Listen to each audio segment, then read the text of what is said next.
Jaya Radha Madhava Kunja Bihari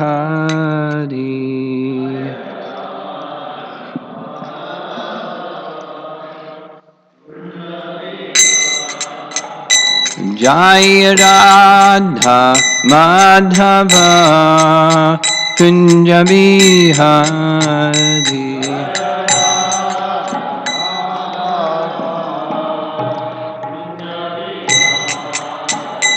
Gopijana Balabha Girivardhari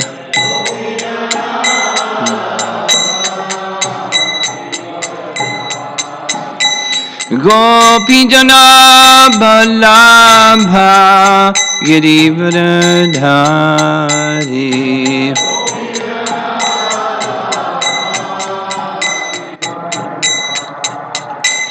Jasodanandana Braja Janaranjana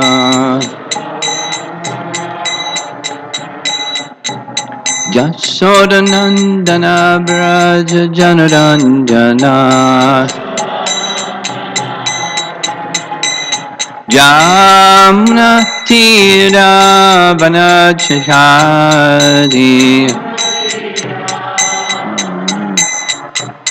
Jamuna Tira Vanachari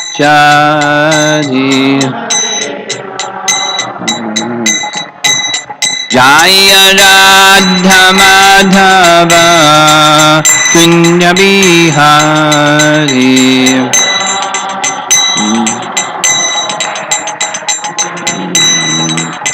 Jaya Radha Madhava Kunja Bihari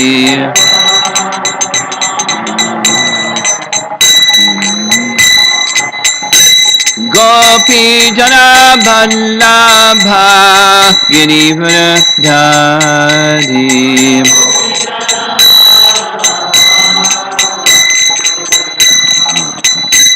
Gopi Jana Vallabha Girivardhari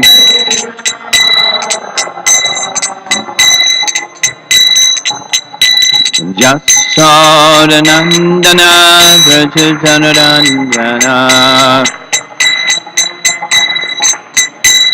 Jasodanandana Braja Janaranjana Jamuna Tira Vanachari Jamuna Tira Vanachari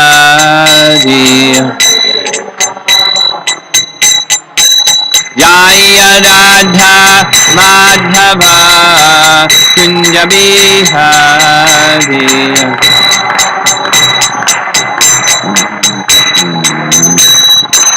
Jaya Radha Madhava Kunja Bihari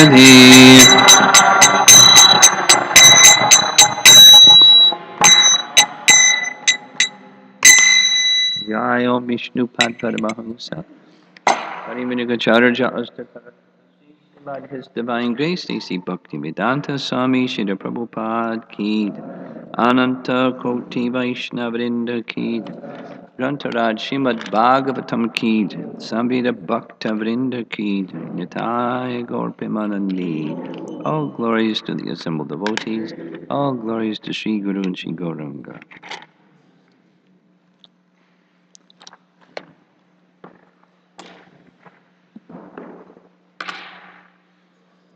Om Namo Bhagavate Vasudevaya.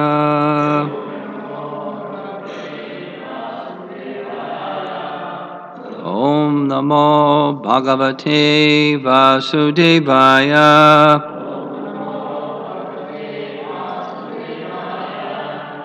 Om Namo Bhagavate Vasudevaya.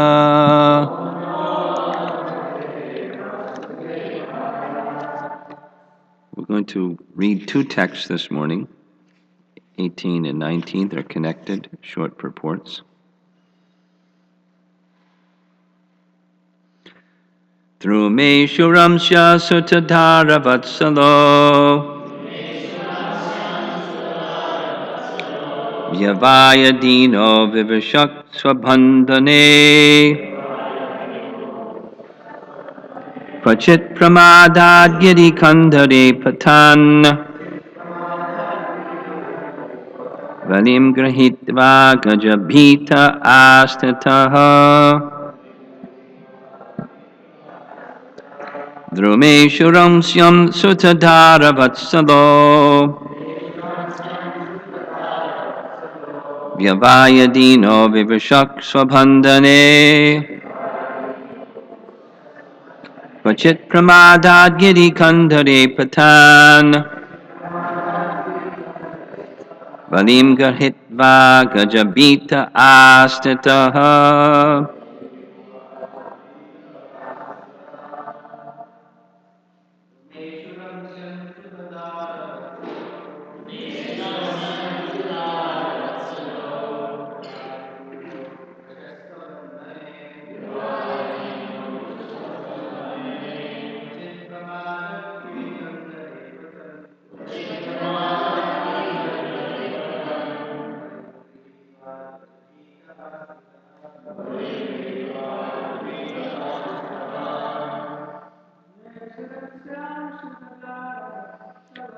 Drumeshuram Sham Sutadhara Vatsalo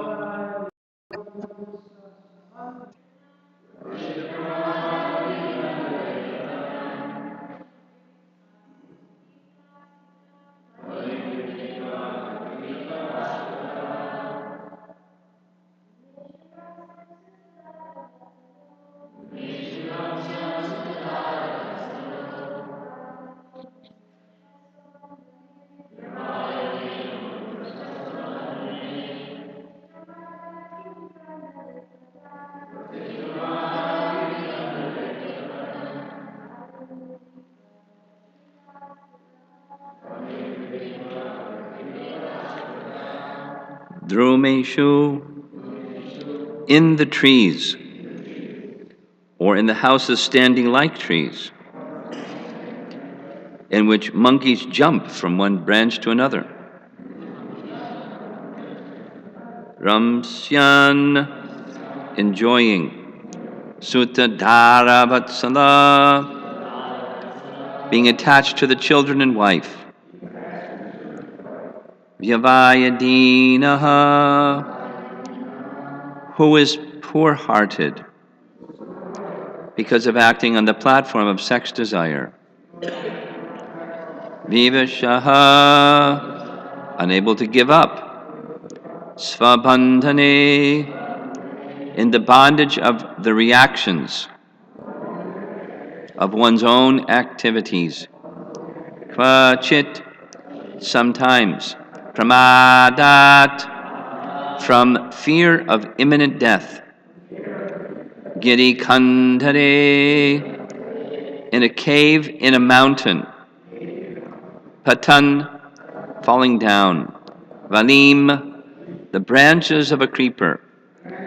Grahitva, capturing. Gajabhitaha, being afraid of the elephant of death. Astataha, remains in that position. Translation: when the living entity becomes exactly like a monkey, jumping from one branch to another, he remains in the tree of household life, without any profit but sex. Thus, he is kicked by his wife, just like the he-ass. Unable to gain release, he remains helplessly in that position. Sometimes he falls victim to an incurable disease, which is like falling into a mountain cave. He becomes afraid of death, which is like the elephant in the back of the cave, and he remains stranded, grasping at the twigs and branches of a creeper. Purport by Srila Prabhupada. The precarious condition of a householder's life is described herein. A householder's life is full of misery, and the only attraction is sex with the wife who kicks him. during sexual intercourse, just as the she-ass does her mate. Due to continuous sex life, he falls victim to many incurable diseases.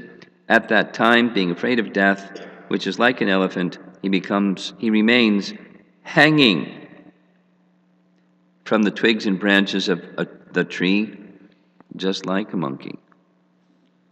And the next verse. O killer of enemies, Maharaj Rahugana, if the conditioned soul somehow gets out of his dangerous position, he again returns to his home to enjoy sex life, for that is the way of attachment. Thus, under the spell of the Lord's material energy, he continues to loiter in the forest of material existence. He does not discover his real interest, even at the point of death. Purport: this is the way of material life. When one is captured by sexual attraction, he becomes implicated in so many ways and cannot understand the real aim of life. Therefore, Srimad Bhagavatam 7.5.31 says, that's Prahlad Maharaj, Nate vidu svartagatim hi Vishnum. Generally, people do not understand the ultimate goal of life. As stated in the Vedas, Om Tad Vishno Param Padam Sada Pashyanti Surayaha. Those who are spiritually advanced simply look to the lotus feet of Vishnu. The conditioned soul, however, not being interested in reviving his relationship with Vishnu, becomes captivated by material activities and remains in everlasting bondage, being misled by so-called leaders.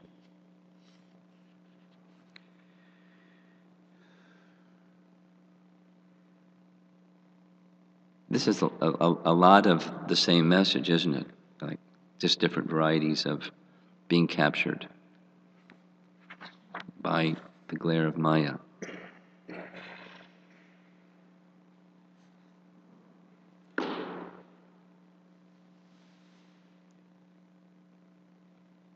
The section is focusing on the poor householder, the attached householder.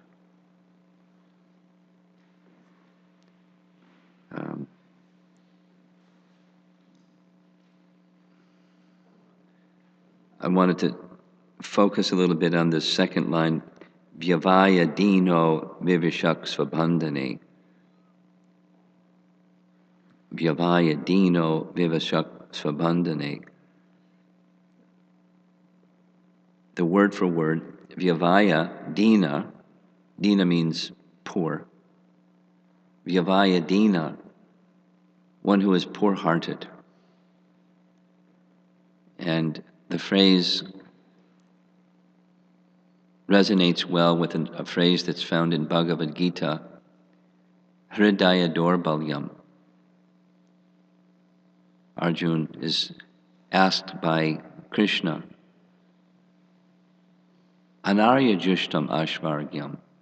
You're an Aryan, Arjuna. That means you know the higher value of life. That's Aryan, Prabhupada's rendering. You know the higher value of life. So how has this petty weakness of heart overcome you?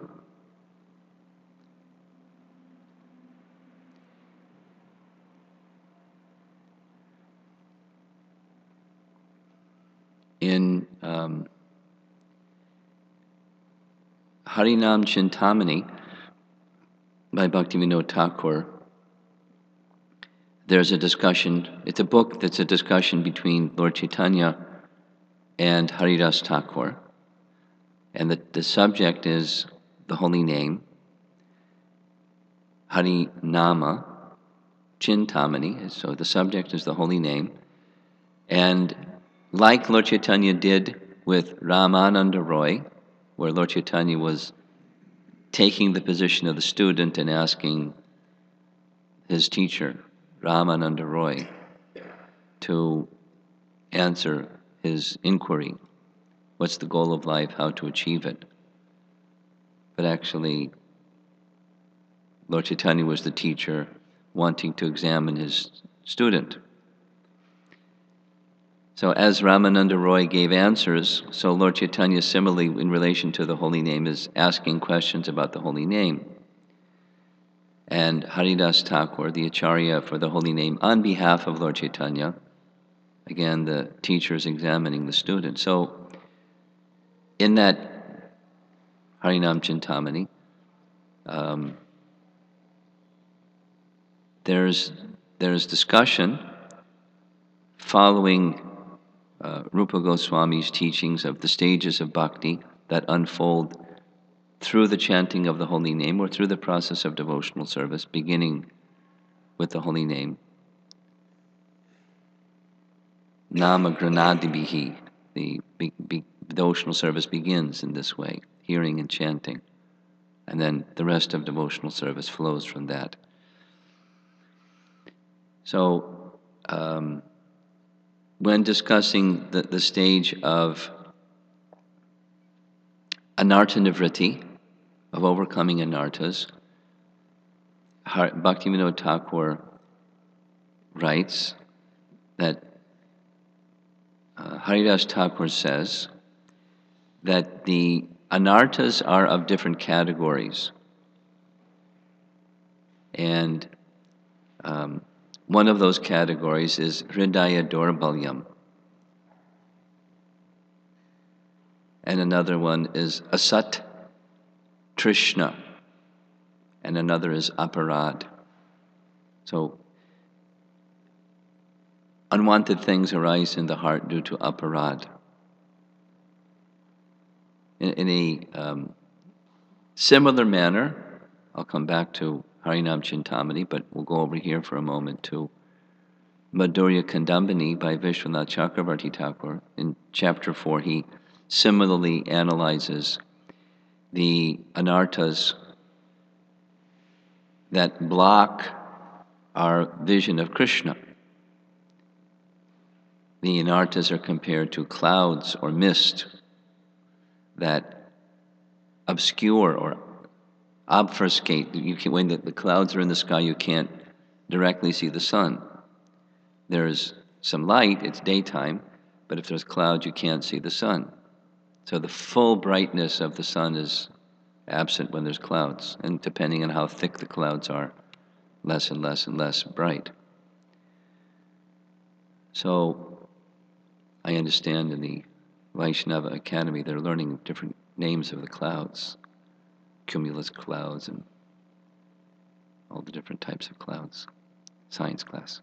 So depending upon the density of the cloud, it covers the light of the sun from our vision. Similarly, the anarthas in the heart cover our ability to chant the holy name properly. Fortunately, the holy name removes those anarthas, the anartha nivriti process, if one chants properly. And there, Vishwanath Chakravarti Thakur says, a slightly different list, but he says, the anarthas can be analyzed according to their root or where they arise from, where the cloud comes from. So the concept is similar. Now back to Harinam Chintamani. Anarthas in the heart arise from different sources. So asat, trishna means thirst for the impermanent, hankering for happiness on the material platform. So offenses is something that's similar in both of the lists. From offenses arise impurities. Now back to Madhurya Kandambini specifically, Vishwanath Chakravarti Thakur says, the holy name is so wonderful, so marvelous, so fantastic, that if there are offenses that arise from seva aparad, the chanting of the holy name eradicates them. Unless one continues going on deliberately making seva aparad, thinking it's no problem because I'll just chant Hare Krishna and it'll make everything clean, then that's another offense. That's namaparad. But sevaparad is addressed or eliminated, the anartha arising from that, through the chanting of the holy name, fortunately. Because we're very clumsy creatures and we make offenses when we execute our activities. So that's something they share. But hridaya dorbalyam is weakness of heart, where in the case of Arjuna, he was an Aryan. He knew the higher purpose of life. And this verse, similarly, is using a quite similar phrase, vyavaya dina, poor-hearted. Poor-hearted because from the previous verse, yesterday's verse, sometimes, this kadachit phrase is repeated, sometimes one, being materially exhausted, looks for a spiritual solution and gets cheated by cheaters. And then they may leave those cheaters by the good fortune of a Paramahansa Vaishnava or a great devotee of the Lord and take up the practice of devotion. But such person may not continue. The word that we discussed yesterday was this arochayan, not being satisfied with because of, now it's, the anatomy is going further. Weakness of heart. I know what's right, but I don't do it. That's the hridaya dorbalyam, or vyavaya dina, unfortunate or fallen, poor-hearted soul.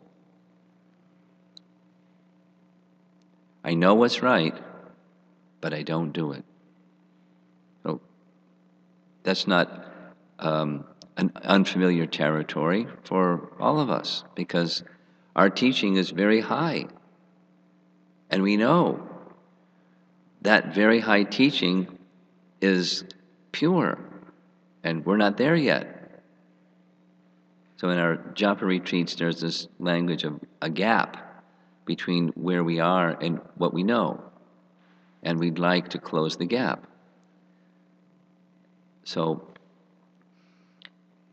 that which holds us, what is that weakness of heart that's being said? Vivisha swabandhane. Vivisha is unable to give up. It's the second line of the verse. Vivisha, unable to give up. Unable to give up that which I'm holding. You know, like the classic example. Classic example is, this is one of the earliest, just put it in a colorful, personal context. The very first Back to Godhead magazine I received had an article by Bhaktisiddhanta Saraswati Thakur in it. And the second one, with the Vedanta, its ontology and morphology, like, whoa.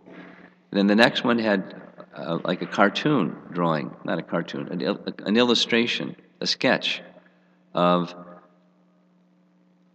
another Bhaktisiddhanta Saraswati Thakur reference, which was during the Brajmandal Parikrama Bhaktisiddhanta conducted, much like is going on today. In fact, it's patterned after, following the footsteps of Bhaktisiddhanta, where they leave the temple in the current program. They leave the temple and don't come back for a month. Well, they come back for Govardhan Puja and then go back out again. But the whole time is just walking in Braj. And they set up camp, different places where places that give facility for us. And so we stay at some school or someplace and have meals there, and then go to the next place. So you're like detached from comfort, and you're immersed in Braj Raj. It's very wonderful for those who take part in it. And one of when Bhaktisiddhanta conducted such Brajmandal Parikrama, in the evening he held a little program. I mean, there were some thousands of people, so it was more than a little program, Pandal. And at the end of the presentation, some questions. So one of the questions was, why is it we see that two persons side by side both seem to be equally vigorously engaged in devotional activity? One seems over a period of time to make lots of progress, one seems to make not the same progress. Why is that? And then he told the wedding party story, which we're all familiar with. So that's the context. Wedding day, the family of the male, the groom, hires a boatman to take them to the bride's place, and they wake up the next morning, because that's the tradition, and where the wedding takes place at the bride's place, and after the wedding the bride comes back to the other place, the husband's place. So they all night long, they were sleeping, the boatman was rowing, and in the morning the boat was in the same place. They were very upset with the boatman, and the reason it didn't go anywhere is because the anchor was down. Thinking Prahlad's going to make a nice drawing of the boatman, and the anchor is down. So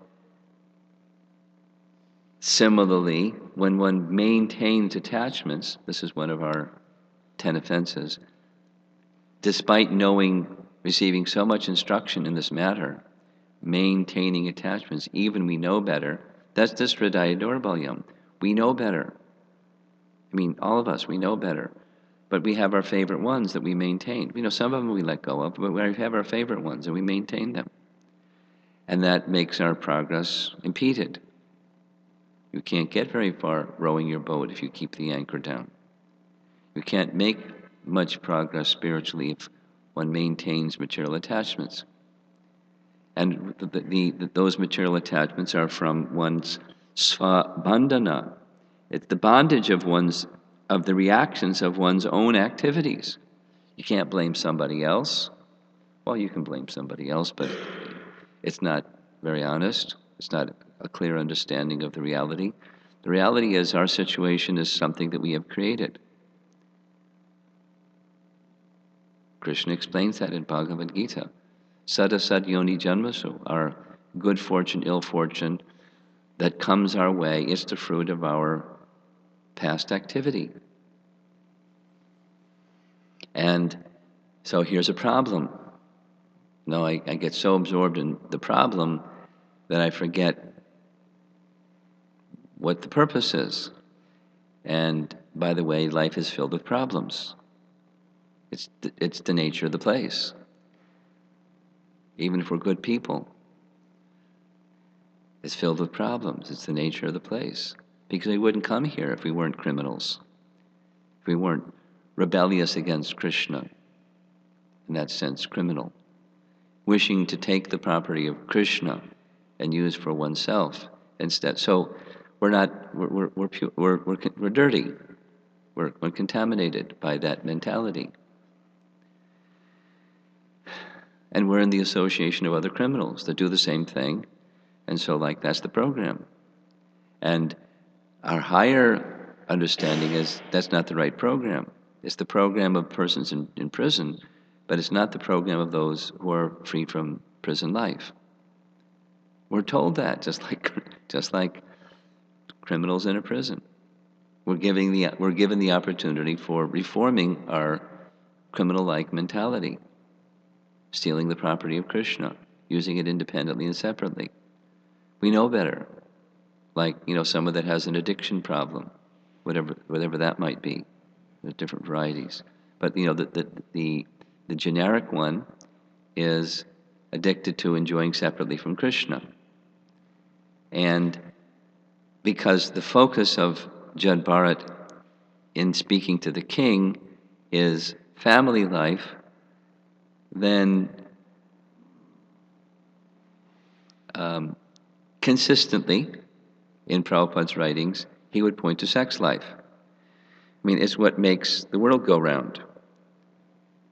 Where this spider and that spider, or this bird and that bird, or this panda bear and that panda bear, or this mosquito and that mosquito, they keeps the cycle of life going on is however one wants to look at it, whether it's genetically coded or the modes of nature or whatever the model is you like to look at things through.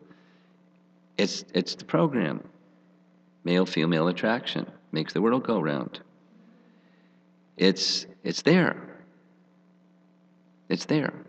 And then there's different varieties, male-male attraction, male and female-female attraction. They got a gene scramble or whatever it is.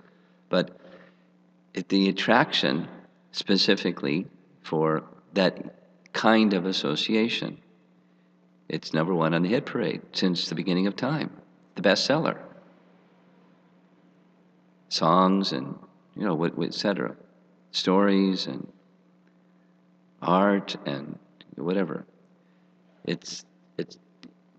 However it's cloaked, it's what keeps people going in material existence. So, having left back to the previous verse, having left the position of the cheater persons, having left the material situation, looking for spiritual, taking shelter of a cheater person, leaving that, taking shelter of a qualified person, being weak in heart, again taking shelter of those personalities, or going back to their household ways of material attachment, male-female association, with the inevitable attraction, number one on the hit parade, attraction.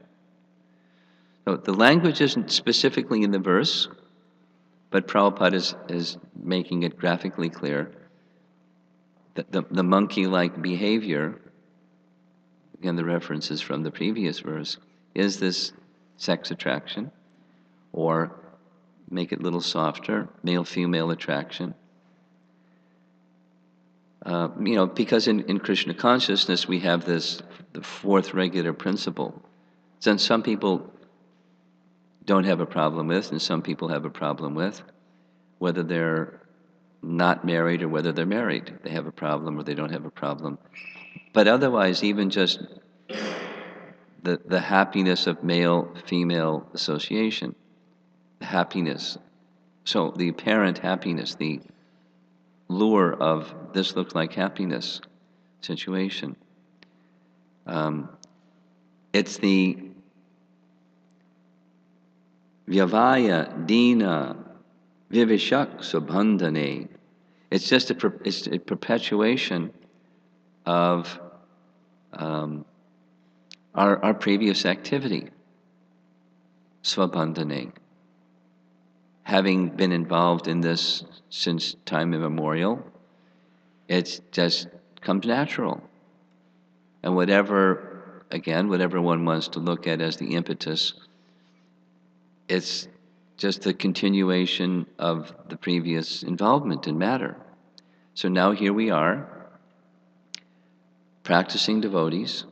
We've had the association of Prabhupada and Prabhupada's teachings, and those who are trying to follow Prabhupada's teachings, and kirtan and japa and deity worship, and we have all had our wonderful experiences in Krishna consciousness that tell us very clearly this is something genuine. Our experience tells us, our intelligence tells us, and yet there's lingering attachment to the other. There may be. And that's the Hridaya Daurbalyam, or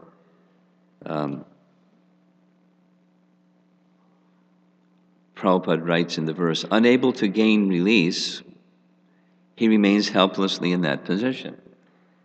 Unable to gain release means I don't want to let go. Or can't means won't. Or can't, Prabhupada said, is a word in the Fool's Dictionary. Can't means won't. I don't want to. Right? I mean, the will is not sufficiently strong. I'm not sure it's a biblical saying, but it's like within the Christian circuit at least, the spirit is willing, but the flesh is weak. Well, the spirit is willing, but not so willing. Mix. I'm willing, but not so willing.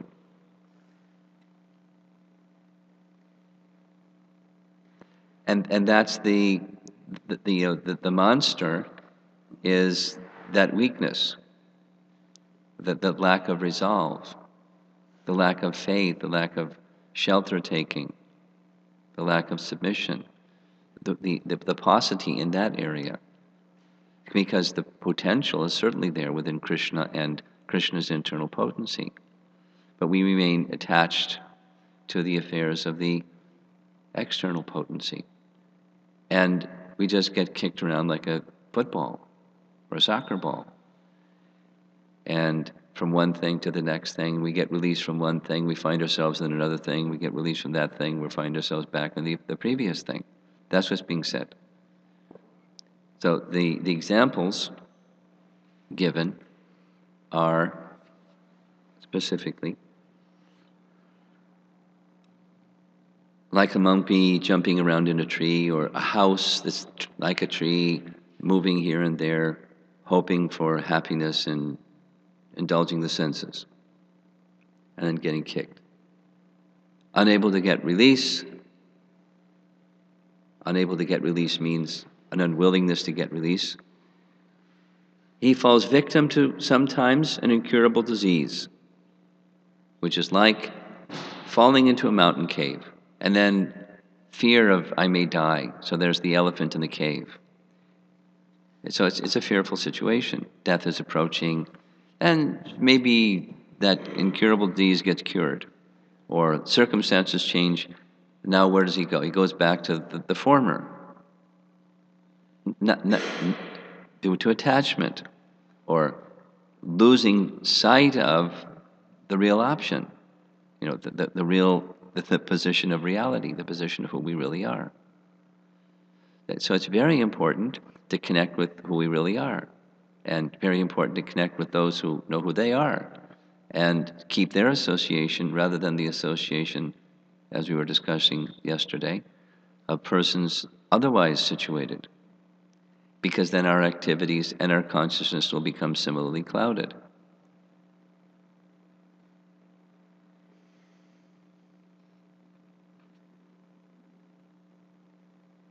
Thus, under the spell of the Lord's material energy, he continues to loiter in the forest of material existence. He does not discover his real interest, even at the point of death. Just so two things, and we'll end.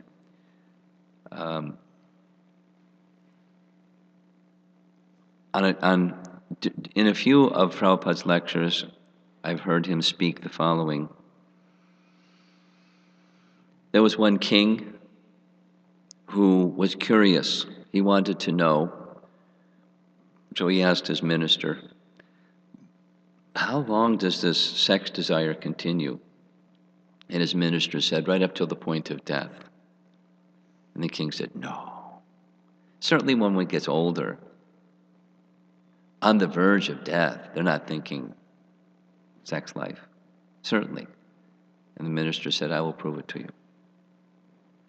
So some time passed. The king forgot the question. The minister didn't forget the question. And one fine day, a long time later, the minister sent a message to the king, come with me at once. Minister telling the king, come with me at once. But because he's a qualified minister, he trusted the minister, he came. And that message was, and bring your daughter with you. Bring princess. So he went to see the minister, and the minister said, let's go. We made an arrangement for a conveyance. We're going to the deathbed of one very elderly gentleman. And when we go before the deathbed of this elderly gentleman, watch his eyes very carefully. And here's the king. coming before a man who's on his deathbed, and the man that's on his deathbed is looking at the princess, not the king. So right away, the king was very intelligent. He understood exactly what the minister was doing.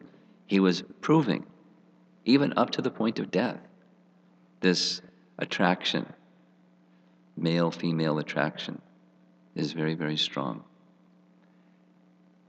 Knowing that, it's one of the main marketing things for anything, whether it's toothpaste or shoes or a car or whatever it is. I don't want to go into it, but it's one of the main ways of selling things. Yes, from your experience in marketing. Children, animals, and sex sell. And they get a little frustrated when they use the hook, and the product doesn't sell. Something's wrong. What went wrong? But it doesn't matter. Just get people to look at the advertisement by showing a half-naked woman, and a poor woman, but she makes some money, and so she does it. And then people go buy the product. They're just like donkeys. It's awful, but makes the world go round. It's good for the economy.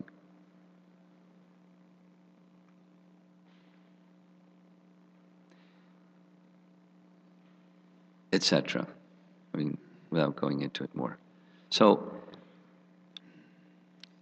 to extricate ourselves from the material atmosphere, the toxic material atmosphere, there has to be a brake pedal, and there has to be a gas pedal.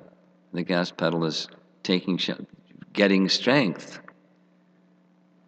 where we know strength belongs, and placing our attention there, just like chanting, placing our attention upon the holy name, not just chanting and letting the mind go to awful things or anything. There's a discipline of the mind that's necessary. In the beginning, it's regulative, and as one becomes purified, then it becomes more spontaneous. But the regulative is required to get to the spontaneous stage, where there's purification. And adjusting our lifestyle so that it's conducive. If one is a brahmachari, there's standards. If one is a householder, there's standards. And we don't move from those standards because it's conducive, suited for our nature, to move lifestyle-wise towards transcendence. And then the means of transcendence primarily is the hearing and chanting activity, just as we're doing. This is our life in our temple. In simple, it's morning and evening program, and there's a reason for it. And then our activities that we do in the course of the day are to assist us in furthering, acting upon that activity of do this for Krishna. And there may be some, say, fruitive feature to it. How many books did you sell? Or how many plates of prasad, or boxes you call it? I'm looking at Rasika Manjari. Boxes? Huh? Yes. So, Prabhupada was interested in numbers. He was interested in how many books sold, how many devotees. He wasn't shy. He was very clear about it. But the purpose was for offering to Krishna, making a nice offering. Like how many flowers should we place on the altar this morning for the decoration? It's not unlimited because our resources are not unlimited, but we'd like to increase and increase and increase quantitatively. But the purpose of that, the spirit behind it, should not be the fruitive one, it should be the devotional one. Make the nicest kinds of offerings. Make the nicest menu and make the nicest arrangements for book distribution and Harinam and so forth. How many people come for Janmashtami function and like all that. So quantity is fine, but for the purpose of making a nice offering for the pleasure of Krishna. And then what we do afterwards, just like a little sharing from before coming here for Janmashtami, I was in St. Louis for Balaram's Appearance Day. And during Balaram's Appearance Day, they made a very nice flower arrangement on the altar and so forth. And then it just stayed there. And the flowers dried. They have a nice, like, arching kind of thing behind the deities. It just was just these dried flowers stuck on the arching thing, and dried dead flowers hanging on the altar, and it just stayed there the whole time I was there. I asked them, it's the decoration is for the pleasure of the Lord, and removing them when they're no longer attractive and no longer like fresh flowers, they should be removed. So, the activity of cleaning after we have a festival and put things away, and you get the idea.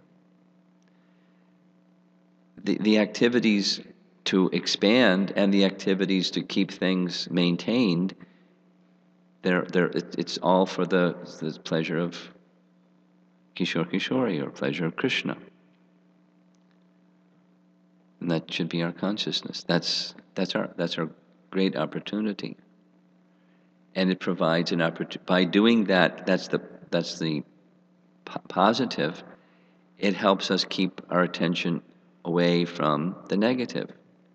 And if we slacken in the positive, we'll find the negative popping up or coming into our midst. The lower nature things. The Kali Yuga quarreling and stuff. Struggling with our mind and senses.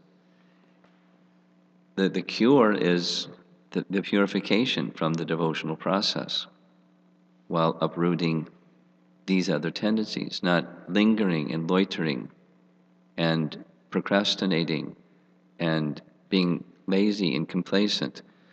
We want to be clean and strive for purity and continue moving in that direction. That's what we want to do. And these verses are encouraging us in that way. So we'll end, see if there's any discussion.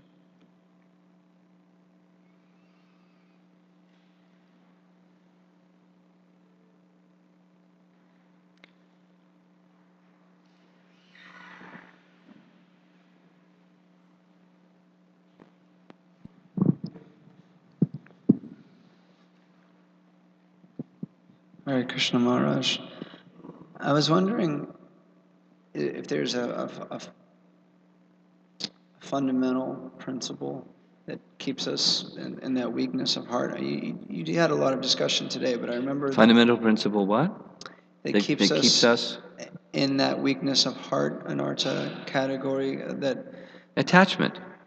So then my question then is, there's a place in one of our popular scriptures where Krishna mentions there's a couple of things that have to be overcome, like fears.